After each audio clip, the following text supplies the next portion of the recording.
नमस्कार, आप देख रहे हैं सी न्यूज भारत। मैं हूं आपके साथ ज्योति अरोड़ा। वक्त हो गया है न्यूज बुलेटिन का, जिसमें हम जानेंगे कि कहां कन्या पाठशाला स्कूल की छत पर पड़ा मिला 25 वर्षीय युवक का शव और कहां कृषि मंत्री ने ब्राह्मणों को बताया राष्ट्रवादी। इन सभी खबरों को जानेंगे विस्तार से, तो आइए नजर डालते हैं इस वक्त की बड़ी खबरों पे। मामला जनपद बुलंदशहर की सियाना कोतवाली के पास का है, जहां कस्बे में कन्या पाठशाला स्कूल की छत पर पड़ा मिला 25 वर्षीय युवक का शव। सूचना मिलते ही मौके पर पहुंचे पुलिस के अधिकारी मृतक के युवक के मामा द्वारा मिली जानकारी के अनुसार जनपद हापुड़ के थाना बाबूगढ़ क्षेत्र के गांव छपकोली का निवासी युवक है, जहां बचपन से ही सियाना मोहल्ला पुड़ा में अपने मामा राजेंद्र के यहां रहता था। वहीं करीब 4 बजे मृत अवस्था में कस्बे के ही कन्या पाठशाला स्कूल की छत पर शव पड़ा हुआ मिला। वहीं मृतक युवक ईश्वर 25 वर्षीय पुत्र गंगाश्वरन के मामा राजेंद्र और रंजीत का कहना है कि काफी समय से ईश्वर नशे का आदी था। युवक आए दिन तरह तरह के नशे करता था। नशा करने से रोकने और डांटने पर मारपीट के लिए आमदा हो जाता था। घर में तोड़फोड़ भी कर देता था। घर से लड़कर कई दिन से गायब था, जिसकी शिकायत भी मृतक युवक की मामा ने स्थानीय महिला चौकी पर की थी। फिलहाल पुलिस ने पंचनामा पर पोस्टमार्टम के लिए शव भेज दिया है और आगे की कार्रवाई शुरू कर दी है। क्या नाम है आपका? मेरा रंजीत मास्टर जी। क्या मामला हुआ? अभी एक सब यहाँ पड़ा मिला है और क्या लगता था ये सब तरह का तो नशा करता था। हाँ। और भांग बीड़ी मतलब हर तरह का नशा करता था। आज सुबह ही घर से नाधो का निकला और इसके बाद में यहाँ यही अच्छा बस ये है। और बस अब क्या नाम है आपका? राजू। क्या मामला हुआ? आपका एक भांजा लगता था लड़का कन्या पाठशाला स्कूल की छत पे ये उसका नशा पता करे कई साल से। जी। अब नशा पत्ता करे तो हमसे तो छुप के रहता, हम जरा बहुत डांटते हैं। हाँ। कल भी इसने बोर्ड फोड़ा है बिजली पकड़ने चक्कर में, तो वहाँ से इधर रखाते रहे, लेकिन ने घर से बाहर छुप के जाके ऐसा काम कर दिया। अच्छा सर, कन्या पाठशाला स्कूल की छत पे एक सब पड़ा मिला है सर, क्या है पूरा मामला? देखिए, एक व्यक्ति है पुत्र है ईश्वर है नाम इनका, और पुत्र है गंगाशरण। ये छपरौली हापुड़ के रहने वाले हैं। अपने मामा के घर ये रहते थे, बचपन से ही यहीं पैदाइश हुई थी और आज इनका शव मिला है इस प्राइमरी स्कूल की छत पर। इनके मामा द्वारा बताया गया कि नशा करता था, नशे का आदी था। अब पीएम के पश्चात ही पता चलेगा कि किस तरह से इनकी मृत्यु हुई है। देखने में लग रहा है या तो नशे करके या किसी अन्य वजह से केमिकल मतलब कि या तो पॉइजन की या नशे कारण। तो कितने समय से यहाँ पे लगभग रह रहा था ये? यहाँ बचपन से यहीं पैदाइश हुई थी, इनके मामा द्वारा बताया गया। बुलंदशहर से सी न्यूज संवाददाता विकास त्यागी की रिपोर्ट। बुलंदशहर के अनूप शहर के आंबा गांव से 2 दिन पहले अगवा हुए 7 वर्षीय बच्चे का अभी तक कोई सुराग नहीं लगा है। पड़ोसी के घर के सामने खेलते हुए बच्चा गायब हुआ था, जहां डॉग स्क्वाड और ड्रोन से तलाशी की जा रही है। आरोपी के घर से पुलिस तलाशी कर रही है, जहां पुलिस फोर्स ने खेतों में भी कॉम्बिंग की है। बच्चे की बरामदगी न होने से परिजनों ने अनहोनी की आशंका जताई है। वहीं पुलिस कार्रवाई से पूरी तरह से संतुष्ट नहीं है। बता दें, पुलिस ने तलाशी के लिए 4 टीमें लगाई हैं, जहां बुलंदशहर के अनूप शहर के आंबा गांव का पूरा मामला है। हाँ, आपका ये क्या मामला है? सर, हमारा बच्चा 19 तारीख से 2 बजे से गायब है। धर्म सिंह के घर के आगे खेल रहा था वो। उसकी लड़की ने किसी बहाने से अपने घर में रखा और 2 बजे के बाद में हम ढूंढने निकले तो बच्चा हमारा गायब हो गया था। ये बच्चे के पिताजी हैं, इतने घर के परेशान हैं। धर्म सिंह के और उसके बच्चे के नाम पर और उसकी लड़की बहू के नाम पर हमने FIR भी दर्ज करा दिया। पुलिस ने उसको उठा लिया है, पर उससे कुछ भी पूछताछ नहीं कर रहा है प्रशासन। 3 दिन हो गए सर, बच्चा किस हालत में, कैसी स्थिति में, क्या कर रहा होगा? जो बच्चा 2 दिन नहीं रह सकता, उसको 3 दिन हो गए हैं और पुलिस प्रशासन कुछ नहीं कर रहा उसमें। और हम अनुसार थाने के जिला बुलंदशहर और गांव हमारा अंबा है। बच्चे का नाम है? बच्चे का कुणाल रतन है। और उम्र कितनी होगी? लगभग 6.5-7 साल का है वो। तो आपको सीधा पुलिस प्रशासन से? पुलिस प्रशासन है, पुलिस प्रशासन बिल्कुल कुछ नहीं कर रहा है। उसको अभी कुछ नहीं बता पाए हैं। बस हमारे दिलासा दे रहे हैं कि हाँ हम कार्रवाई कर रहे हैं, पर कार्रवाई कुछ नहीं कर रहे वो। अनूप शहर कोतवाली के अम्बा गांव में परसों एक 7 वर्षीय बालक का अपहरण होने का मामला है। तो ये पूरा मामला क्या है और पुलिस क्या कार्रवाई कर रही है? ग्रामीणों द्वारा, परिजनों द्वारा पुलिस पर लापरवाही का आरोप लगाया जा रहा है। इस संबंध में आपको क्या कहना है? अनूप शहर में मुकदमा पंजीकृत होकर उस पर पूरा प्रयास किया जा रहा है। 4 टीमें गठित की गई हैं। सभी टीमें अपना पूरा वर्क कर रही हैं, कॉम्बिंग की जा रही है। डॉग स्क्वाड मंगाया गया है, कल भी मंगाया गया था, आज पुनः मंगाए गए हैं। उनके द्वारा सर्च तलाशी जो भी प्रक्रिया है वो की जा रही है। 4 टीमों में से 2 अलग थानों से भी लगाई गई है, उनको भी बुला करके पूरा ऑपरेशन चलाया जा रहा है, जिससे सकुशल बरामदगी जल्द से जल्द की जा सके। बुलंदशहर से सी न्यूज संवाददाता सचिन कुमार की रिपोर्ट। उत्तर प्रदेश की देवरिया जनपद के बेलादपुर विकास खंड में आज ब्लॉक प्रमुख अध्यक्ष व सदस्यों का शपथ ग्रहण समारोह था, जिसके मुख्य अतिथि प्रदेश सरकार के कृषि मंत्री सूर्य प्रताप शाही थे। साथ ही इनके साथ देवरिया सदर के बीजेपी विधायक डॉक्टर सत्यप्रकाश मणि त्रिपाठी व देवरिया जिला पंचायत अध्यक्ष गिरीश चंद तिवारी भी मौजूद थे। शपथ ग्रहण के दौरान सोशल डिस्टेंसिंग की जमकर धज्जियां उड़ाई गई। साथ ही मंत्री के बगल में बैठे विधायक व जिला पंचायत अध्यक्ष बिना मास्क के ही नजर आए और पूरे कार्यक्रम के दौरान मास्क नहीं लगाया। वहां मौजूद तमाम व्यक्ति बिना मास्क के थे। जब कृषि मंत्री से पत्रकारों ने सवाल किया कि बसपा ब्राह्मण सम्मेलन करने जा रही है, इसका बीजेपी पर क्या प्रभाव होगा, उसके जवाब में मंत्री ने कहा कि बसपा की छल को सभी लोग समझ चुके हैं। ब्राह्मण राष्ट्रवादी हैं और सदैव राष्ट्र के साथ खड़ा रहता है।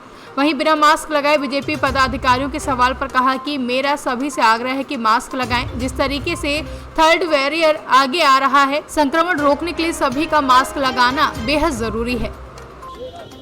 देखिए, बसपा के छल छद्म को सभी लोग समझ गए हैं। जिस तरीके से मारीच की तरह से उन्होंने सम्मेलन किया था और बाद में जिस तरीके से ब्राह्मणों पर उन्होंने जाति किया, ये सब पूरा ब्राह्मण समाज जानता है। और भारतीय जनता पार्टी तो राष्ट्रवाद के आधार पर इस देश को आगे बढ़ाने में लगी हुई है। वह लोग जातिवाद परिवारवाद में लिप्त हैं और इसलिए ब्राह्मण उनके प्रभाव में नहीं आएगा। ब्राह्मण एक राष्ट्रवादी है और राष्ट्र के साथ हमेशा खड़ा रहा है, अग्रणी भूमिका उसमें अदा करता रहेगा। मंत्री जी, आप मन से भी और लगातार बात कर रहे हैं, आपके सामने आपके पदाधिकारी उनको सबसे मेरा आग्रह है कि मास्क लगा के रखना चाहिए। अभी भी मैं यह अपील करना चाहता हूँ कि जिस तरीके से थर्ड वेरिएंट आगे की ओर बढ़ रहा है, हमें कोशिश करना चाहिए कि उसका फैलाव न हो और उसके लिए ज़रूरी यह है कि हम संक्रमण से बचाए जाने के लिए हम बराबर निरंतर मास्क लगा करके रखें और जो अग्रणी लोग हैं उनको तो निश्चित रूप से मास्क पहन करके ही रहना चाहिए। तीसरी लहर का खतरा बढ़ गया है, आपको कोरोना जन लगता है क्या? डर लगता है। अरे मास्क लगाते हैं, मास्क नहीं होगा भाई, कुछ खाने के पहले मास्क तो हटाना पड़ेगा। कार्यक्रम में मास्क लगा नहीं, मैं मास्क लगाता हूँ और लोगों से अपील भी करता हूँ कि सभी कोरोना गाइडलाइन का पालन करें और सभी मास्क लगाएं। लेकिन कुछ खाने के लिए मास्क तो हटाना पड़ता है। देवरिया से सी न्यूज संवाददाता ज्ञानेंद्र नाथ मिश्रा की रिपोर्ट। संत रविशंकर महाराज रवादपुरा सरकार का राजमार्ग चौराहे से तेंदुआ खेड़ा का आवागमन हुआ, जहां तेंदुआ खेड़ा विधायक संजय शर्मा के नेतृत्व में सैकड़ों श्रद्धालुओं ने दर्शन कर सत्कार किया है। संत को लेने के लिए विधायक श्री शर्मा वाहनों के काफिले के साथ सागर पहुंचे थे, जहां संत के राजमार्ग आगमन पर स्वागत के लिए कन्याओं ने मंगल कलश सजाए। वहीं बैंड बाजों आतिशबाजी के साथ श्रद्धालुओं ने स्वागत सत्कार किया। चतुर्मास आयोजन स्थल के प्रवेश द्वार पर विधायक श्री शर्मा ने परिवार सहित पादुका पूजन किया, जिसके बाद संत को मुख्य पूजन स्थल तक ले गए, जहां बड़ी संख्या में उपस्थित विद्वान पंडितों द्वारा वैदिक मंत्रोच्चारण के साथ पूजन कराया गया।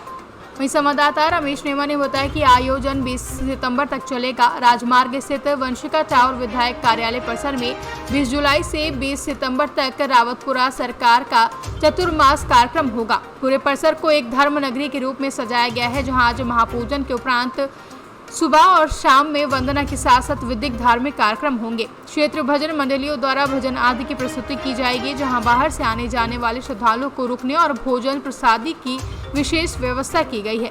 संत के आगमन पर निकली शोभा यात्रा के दौरान जबलपुर के श्याम बैंड पार्टी के कलाकारों द्वारा भजनों की मधुर प्रस्तुति दी गई है। वहीं विशाल शोभा यात्रा में संगीत पार्टी की मंगल ध्वनि के बीच घोड़ा बग्घी पर सवार संत रावतपुरा सरकार के दर्शन के लिए श्रद्धालुओं की भीड़ लग गई। मिली आपको भी यहाँ महाराज जी का आगमन हो कार्यक्रम। ये महाराज जी की रावतपुरा सरकार की कृपा है, उनके आशीर्वाद से ये सब कार्यक्रम संपन्न हो और हम सब लोग क्षेत्रवासी नरसिंहपुर जिले के सभी अपना सौभाग्य मानते हैं कि महाराज जी 2 माह हमारे बीच में यहाँ चतुर्मास करेंगे। इससे भी कहीं न कहीं जाकर नरसिंहपुर जिले को, आसपास के क्षेत्र के लोगों को इसका लाभ मिलेगा। महाराज जी की बहुत कृपा, उन्होंने अल्प समय में यहाँ प्रोग्राम बनाया। नरसिंहपुर से सी न्यूज संवाददाता रमेश नेमा की रिपोर्ट। उज्जैन के नागदा उन्हेलन अंतर्गत ग्राम लिकोडिया अंजुना में शासकीय राशन वितरण में धांधली का मामला सामने आया है, जहां एक ओर शिवराज सरकार ने कोरोना के चलते 3-3 माह का राशन मुफ्त देने की घोषणा की थी, वहीं दूसरी ओर राशन माफिया सभी घोषणाओं की धज्जियां उड़ाते नजर आ रहे हैं। ग्रामीणों के मुंह का निवाला छीन रहे हैं और 2 और 3 माह के हिसाब से सिर्फ 1 माह का राशन वितरण कर रहे हैं, जिसका विरोध अगर ग्रामीणों ने कर दिया तो सरकारी राशन वितरण की पर्ची और कम राशन देने की वजह पूछ लेते हैं तो राशन माफियाओं द्वारा उन्हें धमकाने से भी बाज नहीं आ रहे हैं। ऐसे राशन माफियाओं पर सख्त कार्रवाई क्यों नहीं होती है, या फिर प्रशासन की साठगांठ से ये गोरख धंधा चल रहा है जिन्हें किसी का भी भय नहीं है। पंचायत और क्या मामला है कंट्रोल का? ये ग्राम लेकोड़ा अंगा पंचायत है और मामला यह है कि 2 महीने का राशन मिल रहे हैं। तो यहाँ पे क्या करा जा रहा है कि 2 महीने की जगह इनको 1-1 महीने का राशन दिया जा रहा है, जबकि 5-5 सदस्यों के नाम है पर्ची में, जिसके बाद भी ऑलरेडी उनको 24 किलो गेहूँ दिए जा रहे हैं यहाँ पे। और उनके साथ तो हुआ, लेकिन मेरे साथ भी हुआ है कि मेरे खुद के 3 नाम है ऑलरेडी फिक्स उसके अंदर, जिसके बाद भी 16 किलो गेहूँ थे, जबकि 30 किलो गेहूँ मिलना चाहिए। और ऐसा एक के साथ और इनके साथ भी हुआ है, इनको 50 किलो गेहूँ मिलने चाहिए, तो इनको 24 किलो गेहूँ मिले हैं। ये स्थिति ग्राम पंचायत लेकोड़ा अंजा की, जब सरकार गरीबों को राशन देने के लिए दे रही है तो इनका क्या हक बनता है कि ये खुद मतलब लेके बैठे यहाँ पे, इनको पूरा राशन देना चाहिए गरीबों को के। और ना तो यह पर्ची निकाल के दे रहे हैं रेट की, कि क्या रेट मिल रहा है राशन यहाँ पे, घास रेट का अन्य दाम ज़्यादा दाम लिया जा रहा है इनसे गरीबों से। किसी को पता है क्रोशन के क्या भाव है, किससे 50-40 सब 100 पैसे ले रहे हैं यहाँ पे, ना पर्ची निकाल के देते हैं। विंटर आप खुद चेक कर लीजिए अगर पर्ची निकलती हो अंदर तो। ये मामला है यहाँ पे। भाई वो आपका साहब अपने 5 जने के नाम है, 5 में से 1 महीने 5 जने कितने गेहूँ मिलते हैं आपको?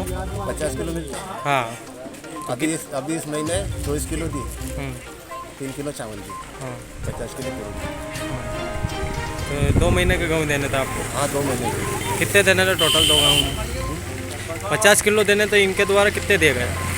इनके द्वारा 24 किलो गेहूँ दिया, 3 किलो चावल दिया बस, और बाकी अगले महीने के नहीं दिए, 1 महीने के ही दिए। नाम 5 के है, 3 के। हाँ, क्या नाम है आपका? वाले किसी को जिसका 50 किलो बन रहा है उनको 40 किलो दे रहे हैं, मतलब 10-10 किलो भी खा रहे हैं। जनता के साथ खिलवाड़ हो रहा है, जनता परेशान है, इससे जल्द से जल्द कार्रवाई की जाए। तो आपने इस संबंध में उनसे चर्चा करी क्या? चर्चा करी तो क्या अगली बार ये नहीं होगा, नहीं बोला, उन्होंने आश्वासन दिया है अभी। ठीक है। उज्जैन से सी न्यूज़ संवाददाता सुरेश जाटवा की रिपोर्ट। फिलहाल के लिए न्यूज बुलेटिन में बस इतना ही। आप जुड़े रहें सी न्यूज़ भारत के साथ।